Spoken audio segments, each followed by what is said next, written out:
Assalamu alaikum. We are discussing June 21. June 21 paper is 42, and if you see the paper 42 here, in threshold, it is a 55 threshold for A grade.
So this is the paper we are discussing today. बस उसका threshold देख लें. सबसे पहले इसका threshold check कर लें. It's a low threshold paper, 55 out of 100 for A.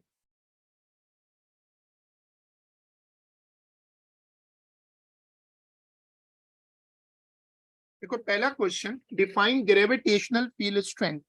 जो ग्रेविटेशनल फील्ड स्ट्रेंथ है जी, उसका फॉर्मूला होता है F/m, यानी फोर्स पर यूनिट मास. इसकी डेफिनेशन आ जाएगी.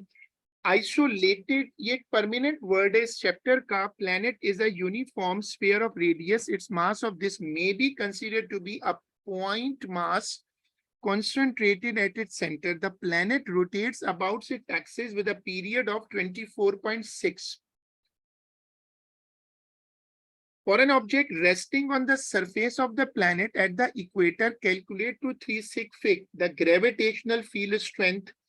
Gravitational field strength वैसे होता है F/m. और अगर आप इसमें न्यूटन लॉ ऑफ ग्रेविटेशन रखें F की जगह,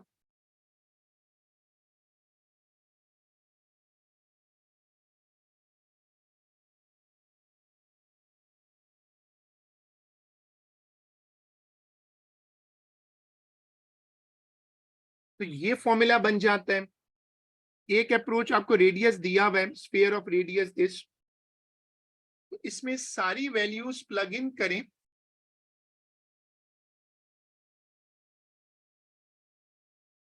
और कैलकुलेशन करके ये आंसर निकल आएगा.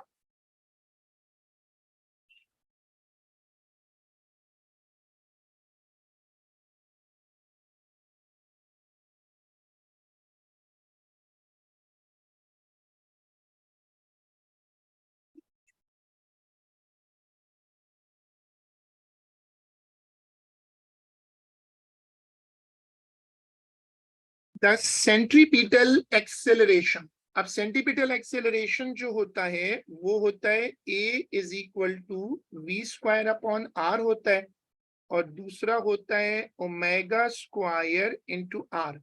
अच्छा, ओमेगा होता है 2π/t, और उसको फिर आप पुट करो तो एक्सेलरेशन का फॉर्मूला बन जाएगा.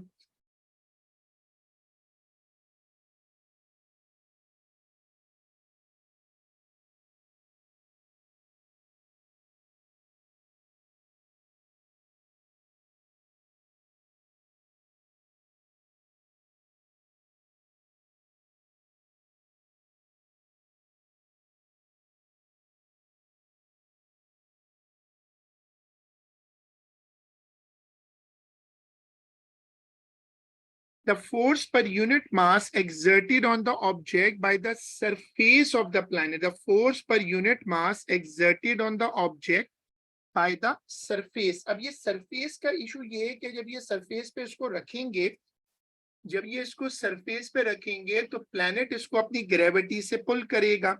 तो आप उसमें सिंपल लॉजिक याद रखें कि जब आप सरफेस पर आएंगे तो ये कॉन्सेप्ट मैंने पढ़ाया था कि जो सेंट्रीपिटल फोर्स है उसका एक पोर्शन ग्रेविटेशनल पुल में भी कन्वर्ट हो जाता है।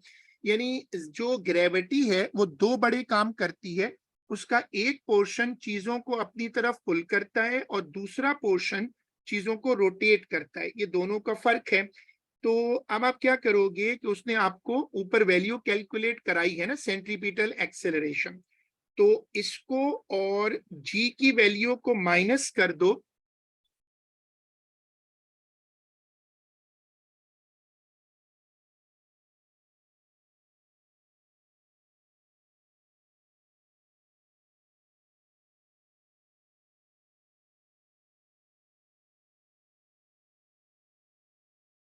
An ideal gas of volume this much meter cube at a pressure and a temperature 290, the gas suddenly expands to a volume this. During the expansion, no thermal energy is transferred. The final pressure of the gas is this much at temperature TF as shown. Ideal gas का concept वो बहुत detail से पढ़ाया था कि उसमें जो molecular forces होती हैं वो नहीं होती। नंबर ऑफ गैस मॉलिक्यूल का मतलब है एन।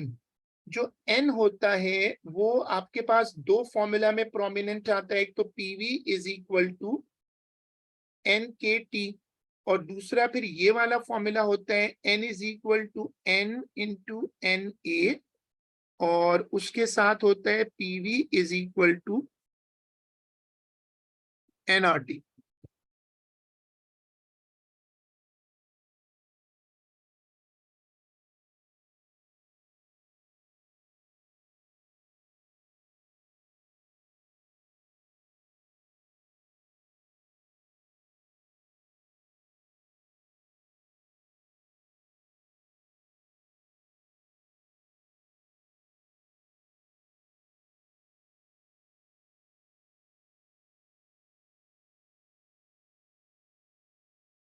अब इनमें से कोई भी पेयर इस्तेमाल करो।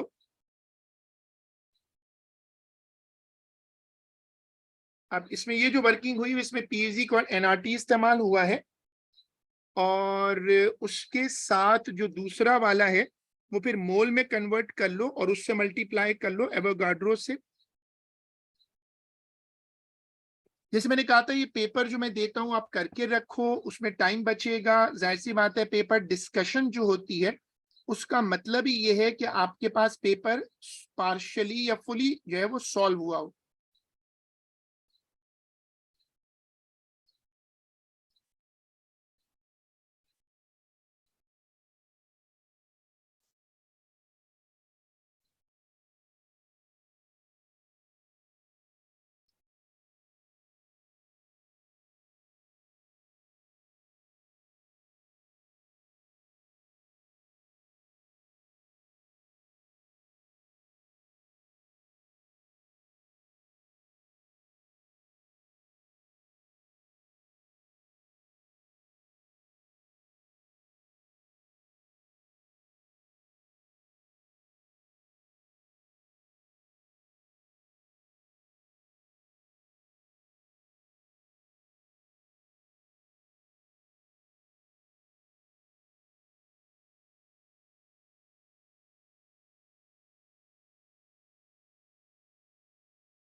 So that the final temperature of the gas is 190. अब देखो जो फाइनल टेम्परेचर वाला केस है वो या तो तुम P1 V1 अपॉन T1 वाले फॉर्मूला से कर लो या फिर आप उसमें टेम्परेचर की दो जो लेवल्स होते हैं ये वाला फॉर्मूला यूज करने का वो ये कि पीवी इज इक्वल एनआरटी को दो मरतबा यूज कर लो। अब ये फॉर्मूला है P1 V1 upon T1 is equal to P2 V2 upon T2।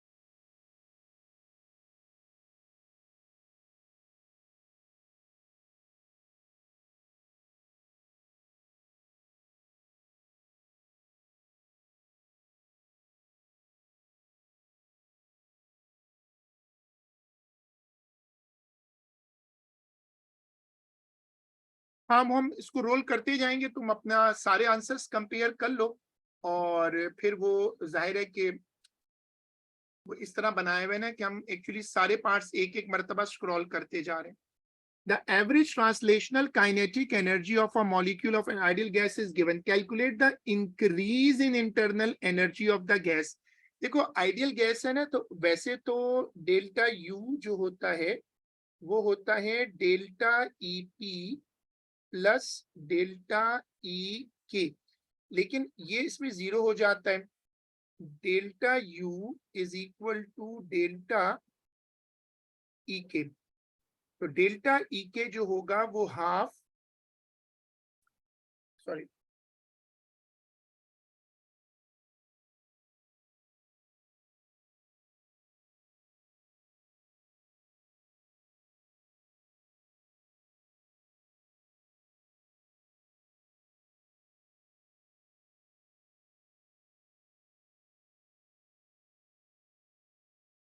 अब इसमें सारी वैल्यूज प्लग इन कर लो और फिर सारी वैल्यूज तुम लोगों ने अगर प्लग इन की हैं तो उसमें पुट करो और पुट करके टेम्परेचर डिफरेंस रखो और उससे ख्याल रखना कि ये वही चक्कर है जो बार बार कैलकुलेशन में आता है जब लिखा होता है ना आ मॉलिक्यूल का मतलब है और आखिर में आकर चालाकी से कहता है ऑफ द गैस, तो ऊपर तो एक मॉलिक्यूल का निकलेगा उसको फिर गैस के लिए कन्वर्ट करना पड़ेगा।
इसके बाद वो कहता है use the first law of thermodynamics to explain why the external work done on the gas during the expansion is equal to the increase in internal energy. Delta U is equal to Q plus W, तो Q आप zero कर दो तो no thermal energy हो जाएगी और फिर उसके बाद डेल्टा यू डब्ल्यू, क्योंकि उसने बोला था कि एनर्जी ट्रांसफर नहीं हो रही तो फिर जाहिर है कि वर्क डन वहीं से आएगा, क्योंकि एक्सटर्नल जो एनर्जी ट्रांसफर है वो जीरो है।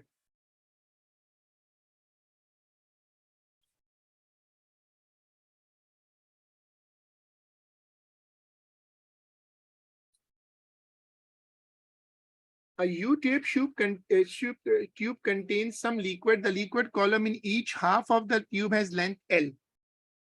The liquid columns are displaced vertically. The liquid then oscillates in the tube. ये liquid जो ना left right move करने लगा है. The liquid levels are displaced from the equilibrium position. The liquid levels are displaced from the equilibrium position as shown. The acceleration A of the liquid in the tube is related to the displacement by the expression, where G is the acceleration. Explain how the expression shows that the liquid in the tube is undergoing simple harmonic motion. तो वो आप examiner को बताओगे कि देखो G और L तो constant हैं, तो acceleration is proportional to -x और ये फिर उसकी कंडीशन पूरी हो जाएगी। Length of L of each liquid tube is 18। Determine the period of oscillation, आपको एल की वैल्यू दी हुई है। ये एक फेमस डेरिवेशन है कि जी वैसे एक्सेलरेशन होता है माइनस ओमेगा स्क्वायर एक्स,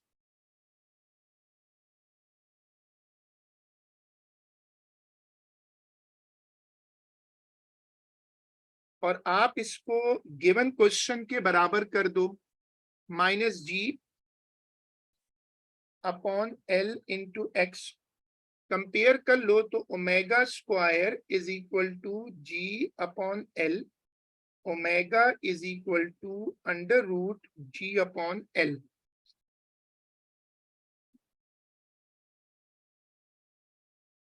और फिर आपको पता है ओमेगा निकल जाए तो ओमेगा किसके बराबर होता है, 2 पाई अपॉन टी के, उससे फिर टी निकल जाएगा। तो ये इसकी वर्किंग है पार्ट बी की।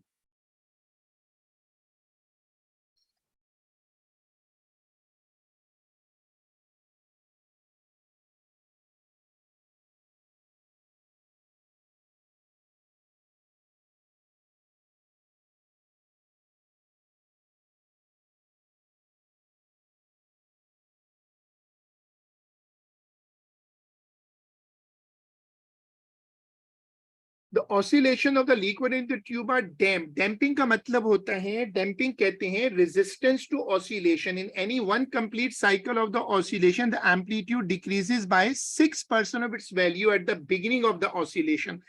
हर बार 6% का एम्पलीट्यूड कम हो रहा है। तो अब energy of oscillation after 3 cycle, in initial energy of oscillation वो half M omega square x naught square का जो फॉर्मूला है ना, वो लगेगा, क्योंकि वो एनर्जी को रेशो कर सकता है। देखो इसमें ये याद रखो कि फॉर्मूला क्या है, एनर्जी अगर हम फॉर्मूला लेते हैं तो हम उसको रेशो से भी कर सकते हैं, क्योंकि वो एम्पलीट्यूड के स्क्वायर के फॉर्म प्रोपोर्शनल। फॉर्मूला क्या होता है, half M omega X naught square. आप उसको प्रोपोर्शनल कर दो, हर बार 6% का लॉस है, और अगर आप उसको वर्किंग करो तो लॉस, जैसे हम लोग मैथ्स में कैलकुलेशन करते हैं ना प्रॉफिट एंड लॉस की, तो इसे एम्पलीट्यूड निकाल लो, फिर दोनों को रेशो बनाओ तो आंसर आ जाएगा। फसी तुम इसी पार्ट का कह रहे थे मेरे ख्याल में। फसी अगर आप इसी पार्ट का कह रहे हो तो जरा देख लो, अपनी कंपेयर कर लो वर्किंग को।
तो ये बिल्कुल वो मैथ्स वाले तरीके पे रेशो कर लो।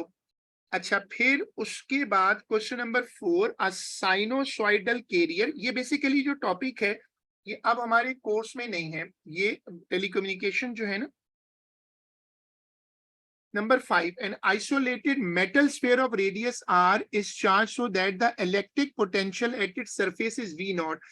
ये मैंने क्लास में भी बताया था कि इलेक्ट्रिक पोटेंशियल जो होता है वो कैसे वेरी करता है। ये दो स्केचेस हैं जो बहुत पेपर में आते हैं। एक तो ये वाला स्केच है, देखो ये वाला, ये बनता है ई के लिए, और ये वाला एक स्केच है, ये बनता है वी के लिए। तो ये तुम अच्छे से याद करके जाओ, क्योंकि ये बार बार पेपर में आते हैं और इनको फिर मेमोराइज कर लेना चाहिए।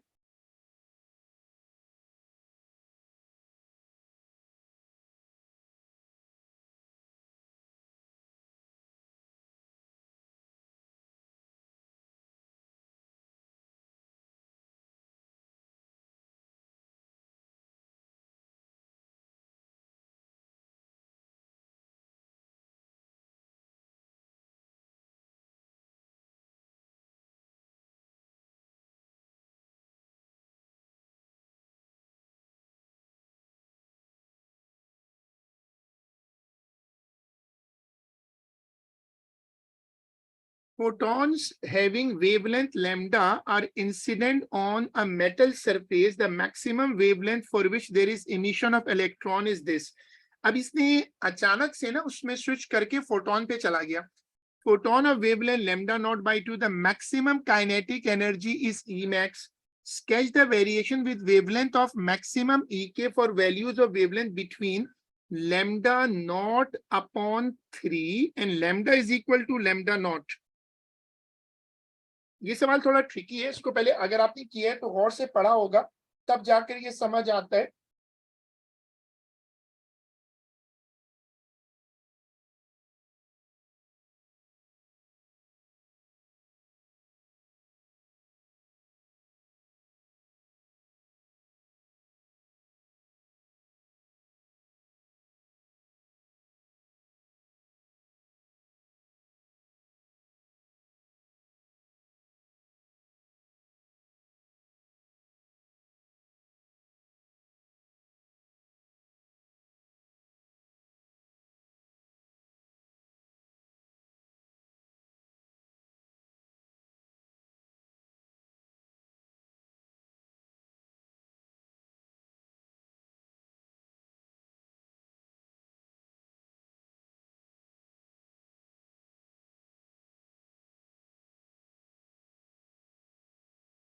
हाँ भाई, अगर इसको आपने किया है तो अब इसमें देखो कि लैम्डा नॉट अपॉन 3, इसने बेसिकली ऊपर डेटा दिया है ना कि जो वेवलेंथ इनिशियल है वो फोटोन का वेवलेंथ है, maximum wavelength for which there is emission of electron is lambda not.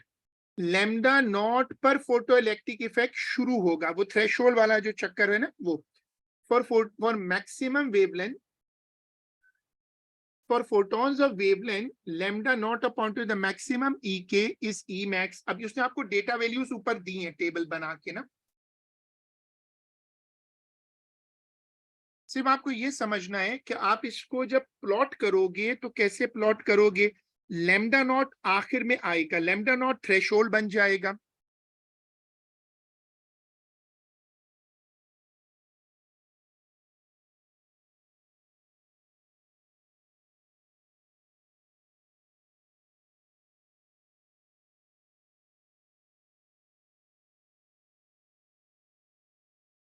अब इस क्वेश्चन में सबसे इंपॉर्टेंट जो ट्रिक है वो यही थी कि आपको याद रखना है कि आपको लैम्डा नॉट जब पहुंचेगा तो उस पर एनर्जी जीरो हो जाएगी, क्योंकि वो थ्रेशोल्ड हो जाएगा, वो उसकी बेसिकली वो पॉइंट है। देयर इज एन इमिशन, वो मैक्सिमम वेवलेंथ है जिस पर इमिशन हो रहा है।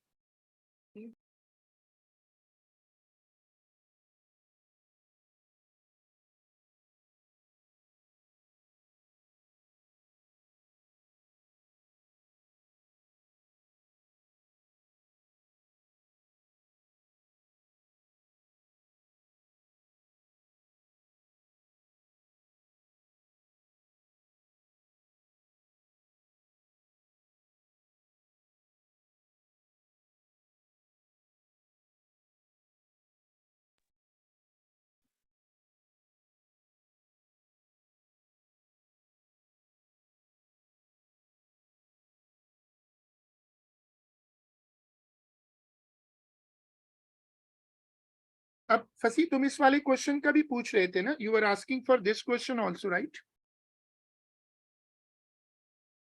ये वाला ग्राफ पेपर में बहुत सारे लोगों को ट्रबल हुआ है, क्योंकि इसमें मसला ये था कि इसमें प्रॉब्लम ये थी कि ज्यादा इस तरह का कोई स्केच मेमोरी में नहीं था। ये basically E max, 2 E max और 3 ई मैक्स, ये ट्रिकी पार्ट था।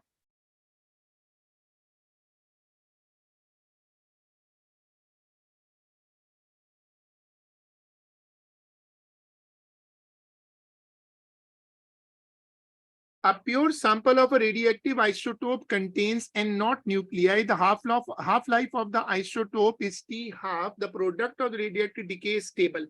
प्रोडक्ट जो है वो डिके नहीं करेगी, डॉटर न्यूक्लियाई से ग्रैंड डॉटर न्यूक्लियाई नहीं बनेगा। Variation with time of the number of nuclei of the radioactive isotope is shown. ये उसने नंबर शो किया है, ये बड़ा वेल नोन स्टेबल किस्म का ग्राफ है। Label on the time axis time is equal to 1 half life, तो वो तुम इसको टी हाफ से जाकर एन नॉट अपॉन 2 से रीड कर दो।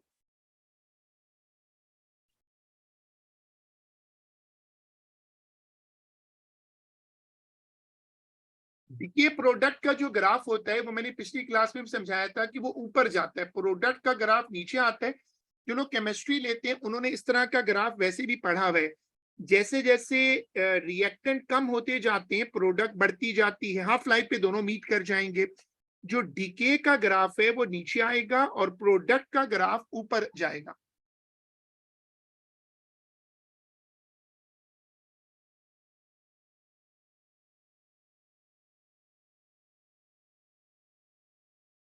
Two flat metal plates are held a small distance apart by means of an insulating pad as shown. How the plates could act as a capacitor? दोनों प्लेटें अलग अलग इस तरह सेपरेट हुई हुई है, सेपरेशन है, तो ये पैरेलल प्लेट कैपेसिटर बन जाएगा। जब आप एक प्लेट पे चार्ज लाएंगे तो वो दूसरी प्लेट पे चार्ज इंड्यूस करेगा। इससे दोनों प्लेटें जो हैं वो ऑपोजिटली चार्ज हो जाएंगी। The arrangement in figure has capacitance C. The arrangement is connected into the circuit. ये वही सर्किट है जो एक तरफ चार्ज करेगा, एक तरफ डिस्चार्ज करेगा। When the two-way switch is moved to position A, ये वाली पोजीशन जो है, the capacitor is charged, so the potential difference it is V. When the switch moved to position B, the capacitor fully discharges through the sensitive ammeter.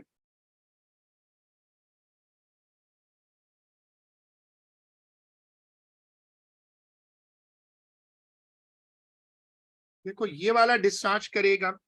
The switch moves repeatedly between A and B so that the capacitor charges and discharges. Frequency F दी हुई है। ये मैंने पिछली class में भी कहा था कि कैपेसिटर चार्जेस एंड डिस्चार्जेस एक स्पीड के साथ, उसमें आप एक छोटी सी डेरिवेशन जो है वो याद कर लो और उसको यूज कर सकते हो।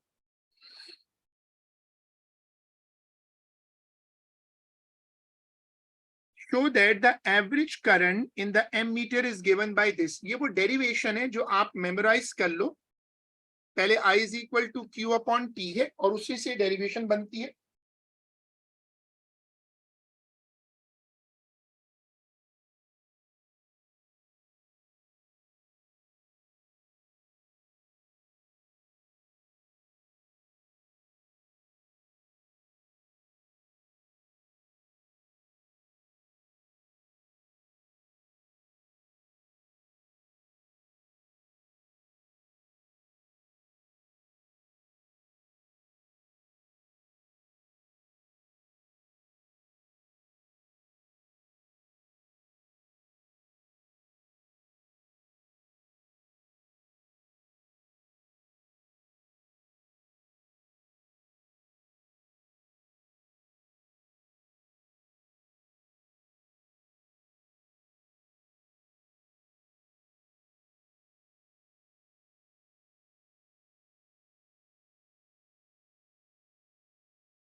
For a PD of 180 and a frequency of this, the average current in the ammeter. अब ये तो सिंपल आपको फॉर्मूला लगाना है। फ्रीक्वेंसी वाला फॉर्मूला अगर आपको समझ आ जाए तो आप उसमें वैल्यूज प्लग इन करो, सी को सब्जेक्ट बनाओ और उसमें पुट करके सॉल्व कर लो।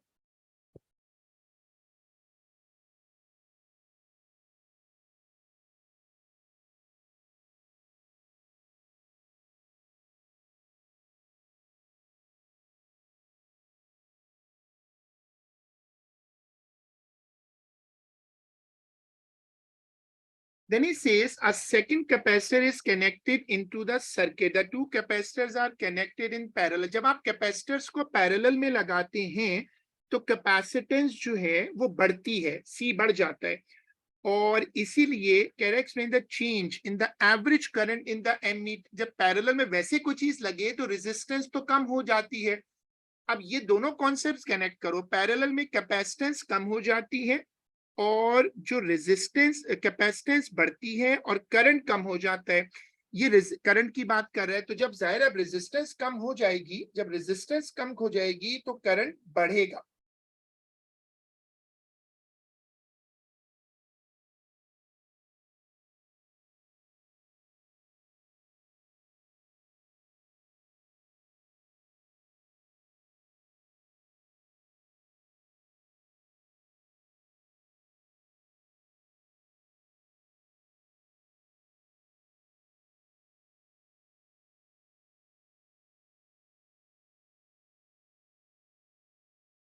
इन्फिनिट इम्पुडेंस और इन्फिनिट बैंडविड्थ, ये जो ऑप-एम्प कहलाता है टॉपिक, ये अब कोर्स में नहीं है।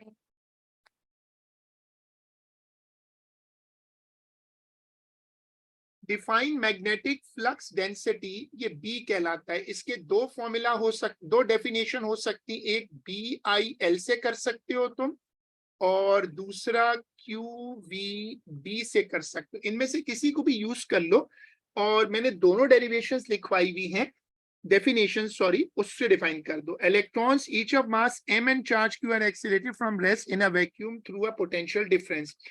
Derive an expression in terms of m, q and v for the final speed of electrons. इसको तुम पोटेंशियल डिफरेंस से रिलेट कर दो, और पोटेंशियल डिफरेंस को रिलेट करके तुम उसके साथ q और m को रेशो कर दो। जो इलेक्ट्रिक फील्ड वाला पूरा चैप्टर है वो अब A2 में है। तो तुम्हें ख्याल रखना है कि A2 में जब तुम तैयारी करो तो इलेक्ट्रिक फील्ड को जरूर कवर करो।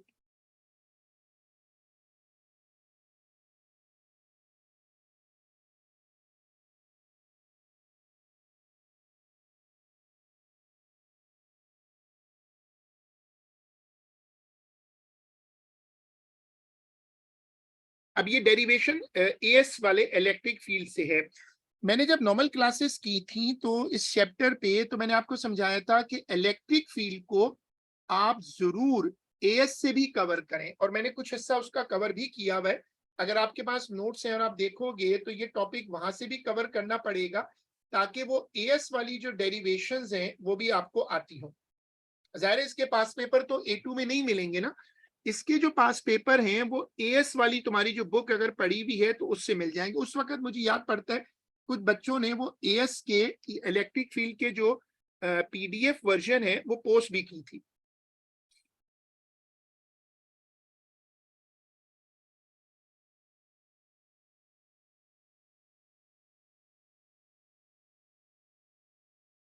The accelerated electrons in B are injected at point S in a region of uniform electric field of flux density B. The electrons move at right angles to the direction of the magnetic field. फिर आपको पता है कि वो centripetal force बन जाती है, वो घूम जाते हैं। ये बड़ी मशहूर डेरिवेशन है, और इसमें उन्होंने बस वोल्टेज घुसा दिया है जो तुम सेट कर सकते हो। डेरिवेशन में सिर्फ कैपिटल वी तुम्हें संभालना है थोड़ा सा।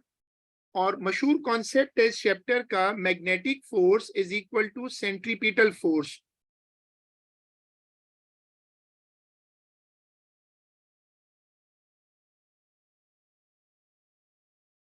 इस छोटी सी डेरिवेशन को देख लो।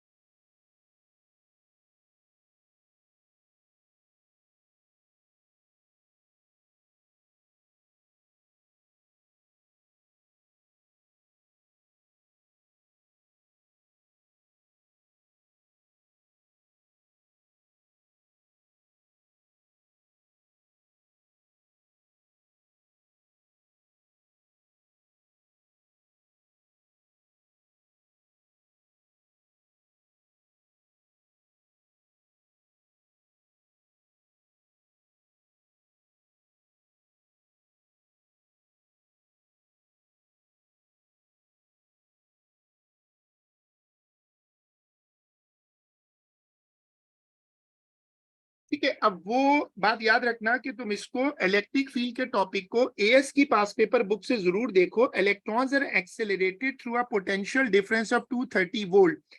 Electrons injected normally into the field, वो नॉर्मली एंगल 90 हो जाता है ना। Use information to calculate value for the specific charge. अब ये स्पेसिफिक चार्ज क्या होता है? स्पेसिफिक चार्ज का मतलब होता है charge upon mass, coulomb per KG, इसको कहते हैं स्पेसिफिक चार्ज। ये वाली वर्किंग अगर आपने की है तो इसको भी कंपेयर करो।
suggests why the arrangement outlined in 2 using the same values B and B is not practical for the determination of the specific charge of alpha particle. Alpha particles का मतलब आपको याद होगा, alpha particle is a packet of 2 proton and 2 neutron. Basically alpha particle का problem है कि जब आप स्पेसिफिक चार्ज बनाते हैं तो डिनोमिनेटर में मास आता है. अब अल्फा पार्टिकल का मास रिलेटिवली ज्यादा होता है, चार्ज तो सिर्फ +2 आता है, तो उनकी वैल्यू बहुत कम हो जाती है. इसलिए वो जो सर्कल का रेडियस होता है वो बहुत बड़ा हो जाता है. अब उसके लिए इतनी बड़ी फील्ड बनानी पड़ेगी. होता है कि जितना हैवी पार्टिकल होता है ना वो उतना जल्दी टर्न करता है, लेकिन इसकी चार्ज टू मास रेशियो बहुत कम है. इसलिए इसका मसला आ जाता है, इसका साइज बहुत बड़ा हो जाता है सर्कल का. ये जो सर्कल बना हुआ है ये वाला, इसका रेडियस बहुत बड़ा हो जाता है, इसलिए इसको डिटेक्ट करना मुश्किल हो जाता है. There are state two situations in which a charged particle in a magnetic field does not experience a force. उसके लिए वो फॉर्मूला याद रखो, F is equal to QVB sin theta. तुम इससे बहुत सारी चीजें निकाल सकते हो. तुम थीटा को 0 कर दो, फोर्स 0 हो जाएगी. तुम V को 0 कर दो, फोर्स 0 हो जाएगी. तो ये दो बड़े फीचर हैं जिनसे तुम इसको 0 कर सकते हो. A loosely coiled metal spring is suspended from a fixed point as shown. Electrical connections are made to the ends of the spring by means of a flexible lead. The length of the spring is measured before the switch is closed and then again after the switch is closed. अब जाहिर है basically ये कर क्या रहा है कि जब ये ऑन करेगा तो मैग्नेटिज्म इंड्यूस होगा, उससे ये थोड़ा सा अट्रैक्ट होगा.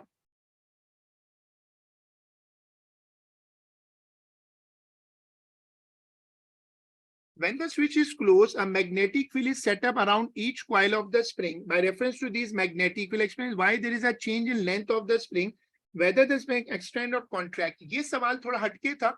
मतलब इसमें वो जो कॉन्सेप्ट है ना, हर जो कॉइल होता है वो अपनी फील्ड अलग बनाता है. ये जो तुम कॉइल देख रहे होते हो, ये हर कॉइल अलग अलग एक मैग्नेट है. इसमें हर एक में नॉर्थ साउथ बनते हैं. मैंने रेगुलर क्लासेस में इसमें एनिमेशन वगैरह भी दिखाई थी कि हर कॉइल एक अलग मैग्नेट बनता है और वो फिर मैग्नेटिक पोल बन जाते हैं.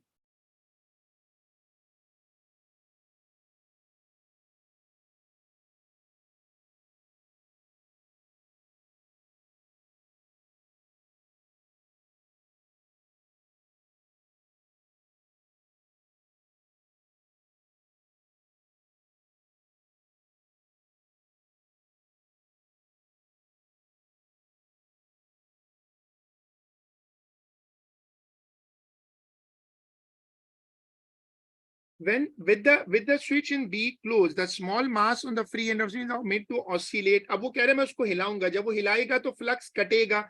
फ्लक्स कटेगा तो ईएमएफ इंड्यूस होगी, और ईएमएफ इंड्यूस होगी तो अकॉर्डिंग टू फैराडे लॉ उससे फिर फ्लक्चुएशन आएगी, वो जो एडी करंट्स हैं वो बनेंगे. तो ये सवाल उसने उस एंड में क्रिएट किया.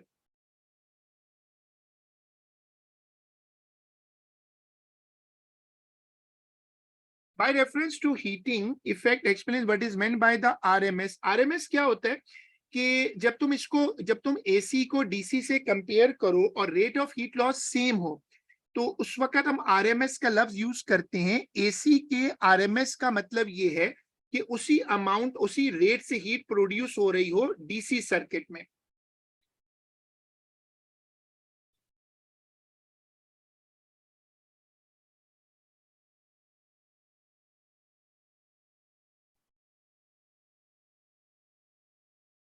The variation with time of the two currents I1 and I2 are shown. इसने करंट और टाइम को प्लॉट किया.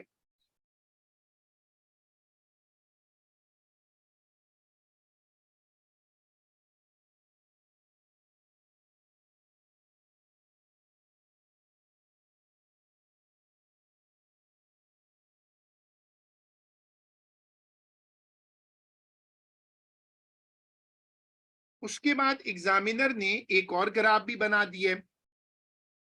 I1 और I2 दो करंट्स हैं. एक साइनोसॉइडल है और एक रेक्टेंगुलर करंट है। 10.1 to determine the peak value and the RMS value of current. पहले पीक वैल्यू निकाल लो, फिर वो आई नॉट अपॉन √2 का फॉर्मूला होता है, आई नॉट अपॉन √2 का फॉर्मूला होता है, वो लगाओ।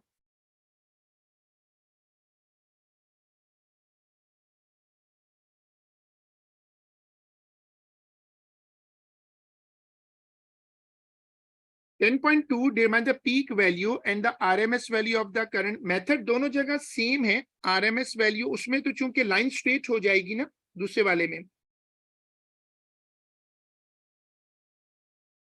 इसमें तो आपने वर्किंग कर ली। अब इसमें आप देखो, इस वाले में 2 पर लाइन वैसी स्ट्रेट है, फिर उसके बाद वर्टिकल ड्रॉप है, फिर कांस्टेंट है, तो यही पीक वैल्यू होगी और यही आरएमएस वैल्यू होगी।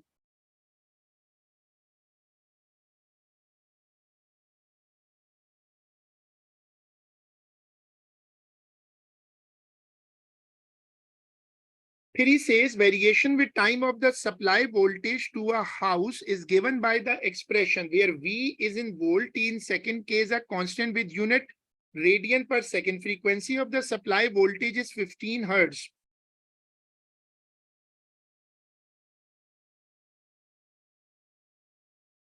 इसमें omega is equal to pi F है, तो आप उसको वैल्यू पुट कर दो और उसको सॉल्व कर दो।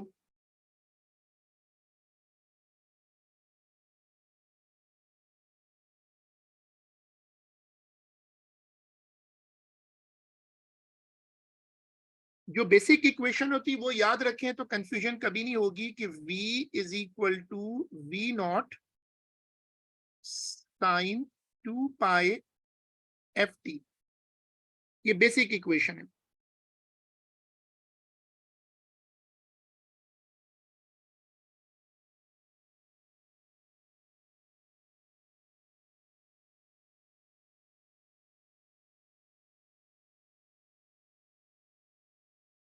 The supply voltage is applied to a heater. The mean power of the heater is this. What is the resistance? जो पावर होती है ना, उसमें आरएमएस नहीं होती। जो पावर होती है उसमें आरएमएस नहीं होती, लेकिन वोल्टेज और उसमें होगी। रेजिस्टेंस में ना मीन होता है ना आरएमएस होता है, क्योंकि रेजिस्टेंस को हम कांस्टेंट रख लेते हैं। अब आप पहले आर निकाल लो, फिर वी आरएमएस का फॉर्मूला लगाकर उसको एडजस्ट करके आर की वैल्यू कैलकुलेट करो।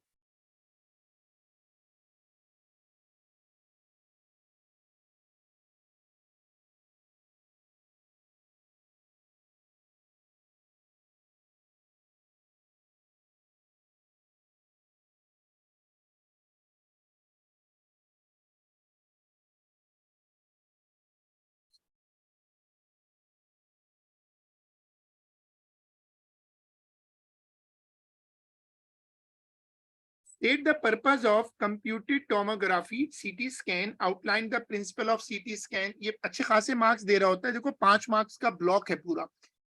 CT स्कैन बेसिकली किसी पेशेंट का एक स्लाइस का 3D इमेज बनाने के लिए करते हैं।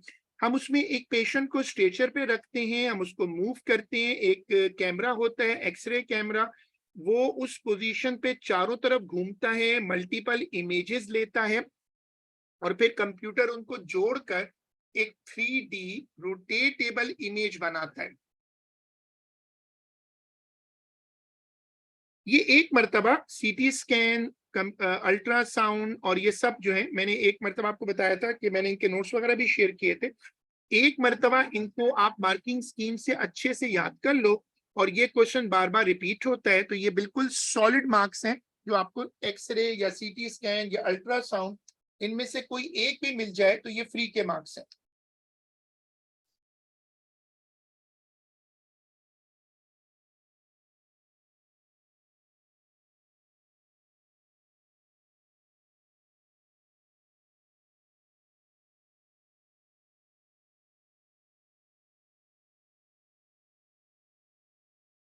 State what is meant by a photon। ये हमेशा 2 मार्क का क्वेश्चन आता है। Photon is the quantum of electromagnetic radiation. A station nucleus of samarium emits a gamma ray photon of energy. This one for one gamma ray photon, the wavelength, वो hc upon lambda वाला जो formula है वो लगा दो।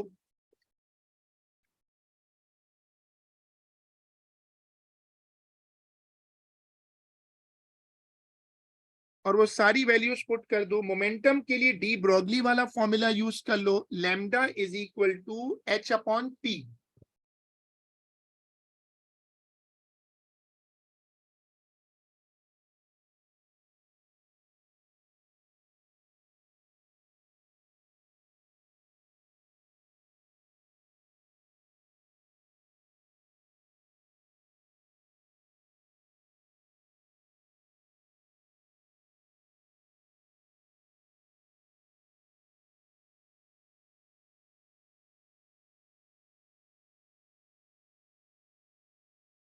फिर ये कहता है using your answers determine the speed of the samarium 157 nucleus after emission of the photon. वो बेसिकली जो मोमेंटम है उसको रखकर भी आप स्पीड निकाल सकते हो। और फिर वो कह रहा है अपना आंसर रख के बताओ, explain part 2 by reference to your answer in C part 1, explain quantitatively why the speed of the Cimmerian 157 nucleus may be assumed to be negligible compared with the speed of the photon। ये जो तुम पहले वाली speed निकालो तो तुम उसमें देखो तुम्हारे पास मोमेंटम तो आ गया। अब तुम्हारे पास मोमेंटम का फॉर्मूला होता है मास इनटू वेलोसिटी। तुम उसमें मोमेंटम सिमेरियन 157 है ना, उसको यू से केजी में कन्वर्ट कर लो और फिर वेलोसिटी निकाल लो। और वो जो वैल्यू है जो तुम्हारे पास आई है वो स्पीड ऑफ लाइट से बहुत छोटी, फोटोन स्पीड ऑफ लाइट से जाता है। तुम उसकी रेशो करके बता दो और एग्जामिनर को बोलो कि वो रेशो जो है वो नेग्लेजिबल है।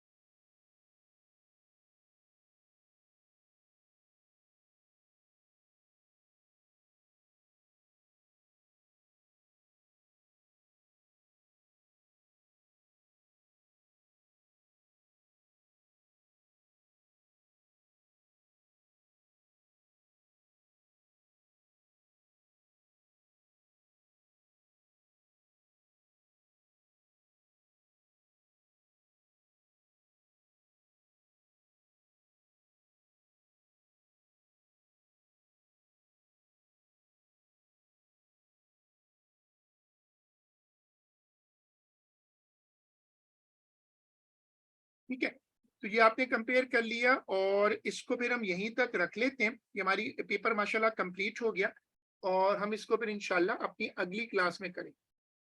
अल्लाह हाफिज।